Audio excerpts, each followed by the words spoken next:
തകർന്നു തരിപ്പണമായി Paris Chowalloor road തിരിഞ്ഞു നോക്കാതെ അധികാരികൾ. കടാണിശ്ശേരി പഞ്ചായത്തിനെയും കുന്നംകുളം നഗരസഭയെയും തമ്മിൽ ബന്ധിപ്പിക്കുന്ന പ്രധാന റോഡാണ് കാൽനടയാത്ര പോലും സാധ്യമല്ലാത്ത വിധം വർഷങ്ങളായി തകർന്നു കിടക്കുന്നത്. പഞ്ചായത്തിലെ മുൻ ഭരണസമിതിയുടെ കാലത്താണ് റോഡിന്റെ നവീകരണത്തിനായി 1 കോടി രൂപ അനുവദിച്ചത്.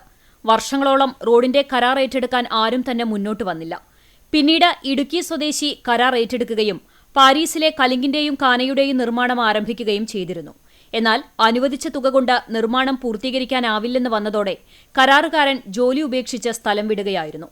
കാലങ്ങളായി ടാറിങ്ങോ മറ്റ് അറ്റകുറ്റപ്പണികളോ നടന്നിട്ടില്ലാത്തതിനാൽ റോഡ് തന്നെ ഇല്ലാതായ സ്ഥിതിയാണ് പല ഭാഗത്തുമുള്ളത്.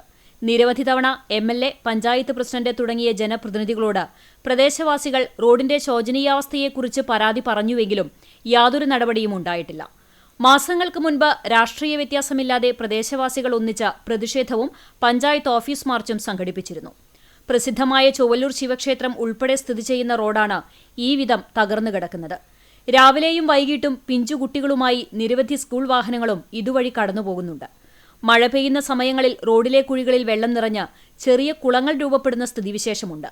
നൂറുകണക്കിന് വീടുകൾ സ്ഥിതി ചെയ്യുന്ന മേഖലയിലെ പ്രധാന റോഡിന്റെ അവസ്ഥ ഈ നിലയിലായി വർഷങ്ങൾ പിന്നിടുമ്പോഴും ഭരണാധികാരികൾ തുടരുന്ന നിസ്സംഗതയിൽ കടുത്ത അമർഷത്തിലാണ് പ്രദേശവാസികൾ.